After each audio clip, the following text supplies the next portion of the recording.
Olá, galerinha, tudo bem com vocês? Sou Guilherme Campos, professor de Educação Física da Rede Estadual do Maranhão. E nessa aula de hoje, do nosso projeto Fique em Casa Aprendendo, nós iremos dar continuidade aqui à nossa aulinha de primeiros socorros. Na aula passada eu falei para vocês o que era primeiros socorros, falei para vocês o plano de ação, como fazer, como agir, tá certo? Então hoje a gente vai entrar aqui em relação aos primeiros socorros mesmo, nas situações, em determinada situação, quando aconteceu, o que eu devo fazer, professor? Então, eu elenquei aqui algumas situações para que a gente consiga salvar vidas, tá certo? Prestar ali os primeiros socorros com eficiência a esse indivíduo.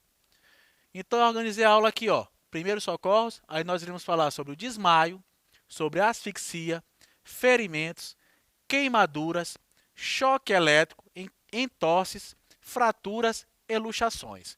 Então vamos lá. Primeiros socorros são intervenções que devem ser feitas de maneira rápida, logo após o acidente ou mal súbito, que visam evitar o agravamento do problema até que um serviço especializado de atendimento chegue até o local. Então esse slide eu utilizei na aula passada até. A intenção dos primeiros socorros é fazer o quê? Com que você amenize o quadro de dor da vítima, que você não agrave, você evite o agravamento daquele quadro. Daí eu falei para vocês na aula passada, recordo, que eu disse para vocês que é importante que o indivíduo mantenha o quê? A calma, que você não haja de forma atabalhoada e que você respeite o seu limite de conhecimento. Tá certo? Então, que você saiba até onde você pode ajudar e o que você pode fazer para amenizar o sofrimento ali daquele indivíduo. Tá certo? Então, em caso de desmaio, professor, o que eu devo fazer? Como eu devo proceder? Vamos para saber aqui primeiro o que é desmaio. É a perda súbita da consciência e do tônus postural, com recuperação espontânea. É, na verdade, um sintoma de uma doença ou reflexo do nosso organismo. Pode, em alguns casos, ser precedido por avisos como mal-estar, enjoo, alterações da visão, sensação de calor ou acontecer de repente. Então, desmaio, percebam aí, ó, que eu coloquei, pode ser o quê? Um ato reflexo do nosso organismo. Como assim, professor? De repente, turma, o nosso corpo é muito inteligente. Isso eu já falei para vocês em diversas aulas. Nós estamos aqui. Nós não nos alimentamos, não tomamos café, estamos gastando muita energia. E nosso corpo, em determinado momento, ele vê ali, opa, se passar daqui ele vai passar mal, não vai dar certo, porque a reserva de açúcar dele está muito baixa. Então esse corpo acaba aqui por desligar. Nós entramos num quadro de hipoglicemia, que é pouco açúcar no sangue. Então é mais ou menos isso. Além de alguma doença que pode acontecer ali com o indivíduo, tá certo? Que ele tenha um mal súbito ali momentâneo. Então o aluno, então o indivíduo ele desmaia, ele cai, ele perde um pouco das suas noções, ele perde o tônus muscular, ele perde toda aquela questão da sustentação e ele acaba aqui por cair no chão. Então, como proceder? Deitar a pessoa no chão de barriga para cima e colocar as pernas mais altas que o corpo e a cabeça. Então, uma das primeiras coisas que você deve fazer, a pessoa está desmaiada, você vai colocar ela de barriga para cima e vai elevar essas pernas. Porque quando a gente aprendeu lá no sistema muscular, existem 3 tipos de músculos, e um deles é o músculo liso, que são os das artérias, inclusive também o músculo esquelético, que ele ajuda a contração muscular, ajuda nesse fluxo sanguíneo. Então, quando a gente eleva essas pernas, a gente melhora ali o fluxo sanguíneo, que uma das funções do sangue é o que? Levar oxigênio e nutrientes. Então, a gente acaba aqui por tentar oxigenar ali os tecidos, tá certo? Afrouxar as roupas e abrir os botões para facilitar a respiração, que eu falei para vocês ainda há pouco. É importante que exista ali um fluxo de oxigênio, de sangue. Então, se qualquer coisa está pressionando, está apertando, a gente vai afrouxar cinto, botões para que tenha acesso a esse fluxo, ele aconteça. Ir comunicando com a pessoa, mesmo que ela não responda, referindo que está ali para ajudá-la. Então, mesmo que a pessoa esteja de forma inconsciente, vai falando, vai conversando, vai tentando dialogar com essa pessoa, tá certo? Mantendo ali a calma. Observar possíveis lesões causadas pela queda e, se estiver sangrando, parar a hemorragia. Ora, um desmaio ele não avisa, então acontece às vezes sem nenhum aviso prévio, então a pessoa desmaia ali do nada. Então, de repente, ela machucou, ela quebrou, ela se machucou, ela sofreu algum tipo de ferimento, ela quebrou alguma coisa, então a gente tem que logo tratar também esse tipo de hemorragia, verificar o que aconteceu com esse indivíduo. E depois de recuperar o desmaio, pode ser dado uma saqueta de açúcar, aquilo que eu falei para vocês. Às vezes o indivíduo ele entrou no quadro de hipoglicemia, então uma dosezinha de açúcar ali já vai dar uma reanimada nesse indivíduo. O que nós não devemos fazer? Não dar água e nem comida, pois pode provocar o quê? Asfixia. Não oferecer cloro, álcool ou qualquer produto com cheiro forte para respirar. Já vi muitas pessoas prestando os primeiros socorros utilizando amoníaco, colocando para a pessoa cheirar, para que ela acorde, para que ela desperte. Não faça isso. Não sacudir a vítima, pois pode ter ocorrido alguma fratura e piorar a situação. Então, você nunca deve sacudir a vítima. De repente, esse indivíduo caiu, ele fraturou, ele sofreu algum tipo de luxação. Então, se nós sacudirmos esse indivíduo, a gente vai estar o quê? Agravando esse problema. Então, não faça isso. E em relação à asfixia, a asfixia ou sufocação acontece nas situações em que o oxigênio é impedido de chegar aos alvéolos pulmonares. A asfixia ou sufocação é a síndrome causada pela insuficiência de oxigenação do organismo, a qual, se prolongada, conduz à morte. Então, perceba aqui a imagem. Está tendo ali um sufoco, está impedindo esse fluxo de oxigênio. Então, pode causar ali até uma lesão cerebral, até mesmo a morte, se demorar demais esse primeiro socorro, tá certo? Esse atendimento. O que fazer? Tá aqui, são duas situações, em criança pequena e adultos. Vamos para a criança pequena. Abra a boca e tente extrair o corpo estranho, se este ainda estiver visível, usando o seu dedo indicador em gancho ou uma pinça. Então, você vai tentar extrair esse objeto. Com muito cuidado, tá? Cuidado para não acabar que por empurrar goela abaixo esse objeto. Coloque a criança de cabeça para baixo, sacuda e bata ali no meio das costas entre a omoplata, com a mão aberta. Perceba a imagem, a gente vai pegar a criança, vai apoiar de cabeça para baixo e a gente vai começar a bater na costinha dessa criança. Isso aqui também é muito normal acontecer com o recém-nascido se engasgar com leite, ficar sufocado com leite. Então, essa manobra aqui ajuda. Então, percebam o quanto é importante a gente ter uma noção de primeiros socorros. Então, colocou a criança ali de cabeça para baixo, começou com as mãos abertas, bater aqui na costinha dela, aí ela vai acabar aqui por tirar esse quadro de sufocação. E já no caso do adulto, coloque-se por trás da vítima, passe-lhe o braço à volta da cintura, feche o seu punho e coloque logo acima do umbigo. Cubra o punho com a outra mão e empurre para dentro e para cima. Repita essa operação quantas vezes for necessária. Então, eu vou pegar aqui o adulto, eu vou me posicionar atrás dele, eu vou fechar o meu punho, com a outra mão eu vou colocar aqui acima, e na altura da barriga, aqui um pouco acima do umbigo, eu vou puxar mesmo, vou pressionar para dentro e para cima, para dentro e para cima. Isso eu vou fazer várias vezes, até eu conseguir fazer com que esse adulto, esse adolescente regurgite esse objeto que está fazendo com que ele sofra esse quadro de asfixia. É uma manobra de Heimlich, que a gente chama. Ferimentos. Alguns ferimentos são chamados de fechados, porque não há corte na pele. São os machucados decorrentes de batidas ou quedas, em que há dor no local, depois inchaço, que é o edema, ou um arroxeado na pele, equimoses e hematomas. Outros ferimentos são os abertos, porque a corte ou abertura na pele podem ser superficiais, como escoriações, como ralar o joelho, ou profundos, cortes ou perfurações. Primeiras coisas que vocês têm que fazer quando for prestar um primeiro socorro em relação a ferimentos é o quê? Lavem as mãos, pare o sangramento, limpe o corte, desinfecte e, por último, faça o quê? Cubra a ferida. Proteja a ferida ali de qualquer tipo de infecção. E no caso dos ferimentos fechados, o que fazer?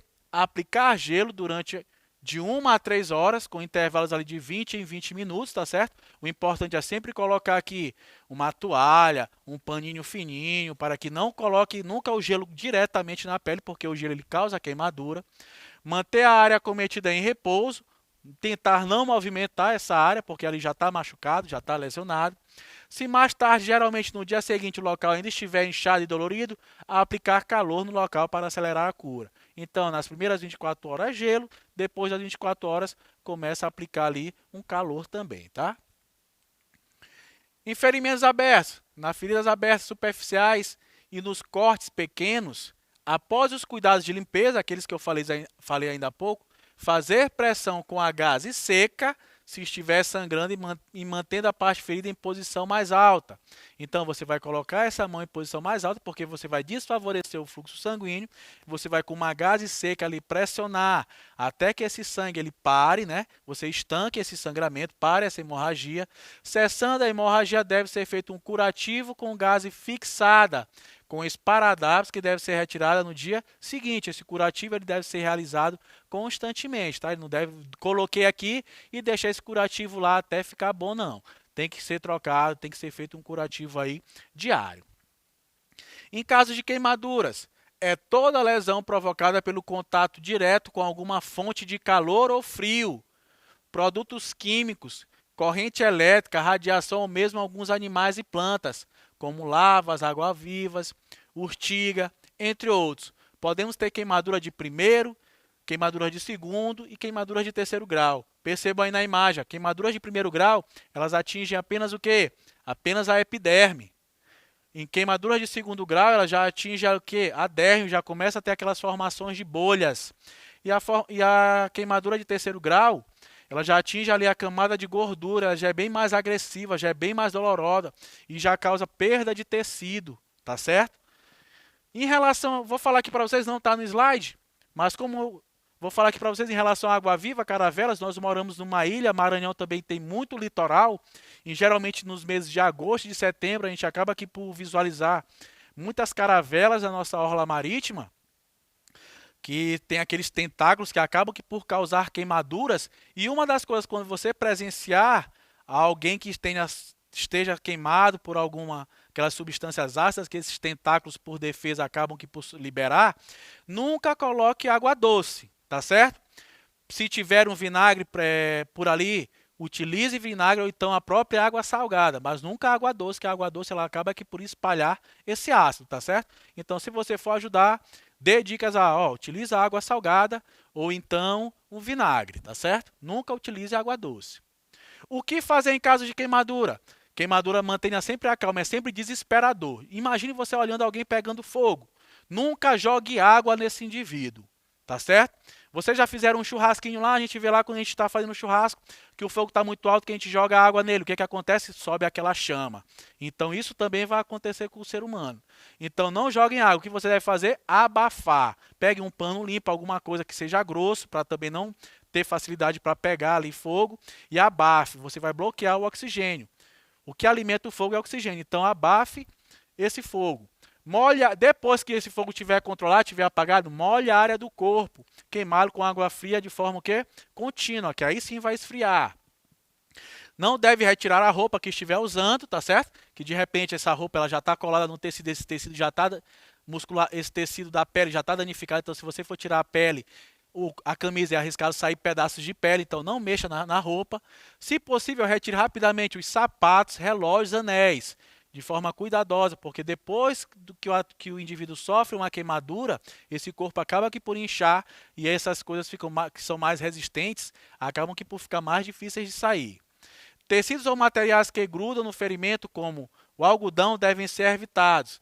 Não toque na área queimada. Não passe qualquer tipo de produto ou pomada. Manteiga. Já vi muita gente sendo queimada e alguém vindo com uma manteiga para passar. Não faça isso, tá, galera?